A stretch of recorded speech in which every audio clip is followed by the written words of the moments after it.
At a time when most competitors are reiterating what they did last year, this LG G5 is a dramatic evolution to the smartphone we knew. We say evolution instead of change because most of the elements of what made LG's G lineup are still here. They're just packed in a different package. The plastic and leather touches of the G4 have taken a few leaps forward with this G5, as this is not just your average metallic smartphone. Notice the lack of antenna lines all around? That's because the company has come up with a new treatment that allows for antennas to work below it. Oddly, that blend doesn't really feel cool to the touch as with most metallic phones, but that doesn't really change the fact that this phone is gorgeous at a glance.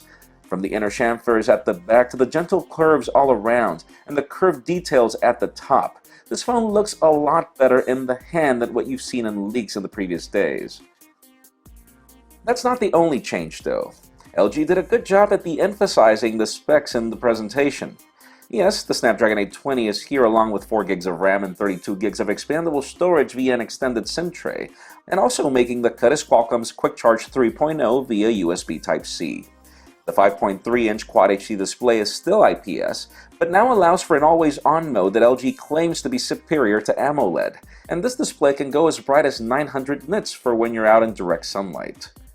That being said, most of these specifications weren't really mentioned in the presentation as the company instead spent more time focusing on how different this phone is. They called it modular because of the cool slot down below, which still doesn't have a name by the way. Press the button on the side and you're quickly taken to the replaceable battery, and this slot can later be extended by other features like the Cam Plus camera grip, which we'll talk about in a separate video. Yes, the phone will turn off when you do this, but so did every previous LG phone whenever you remove the battery anyways. And speaking of cameras, there are two primary ones here, both with separate sensors. One is a standard 16-megapixel shooter with a 1.8 aperture and 75 degrees of field of view, which is what you'll see in an average camera, while the other is an ultra-wide-angle 8-megapixel shooter with 135 degrees of field of view. The company explained how the human eye's field of view is only of 128 degrees, making this feature awesome since you can't really zoom out of subjects and instead have to step back, so this can really come in handy in areas where you really cannot step back because you'll just lose the purpose of a shot. Both cameras can work together to stitch a photo that blends both elements or gives you the option of two different shots that give you two different perspectives of the same area.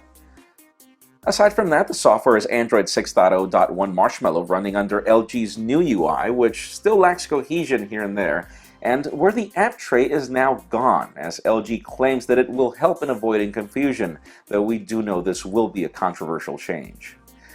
Still, folks, there is so much to talk about this LG G5. Seriously, this is a very different animal to what we've seen before.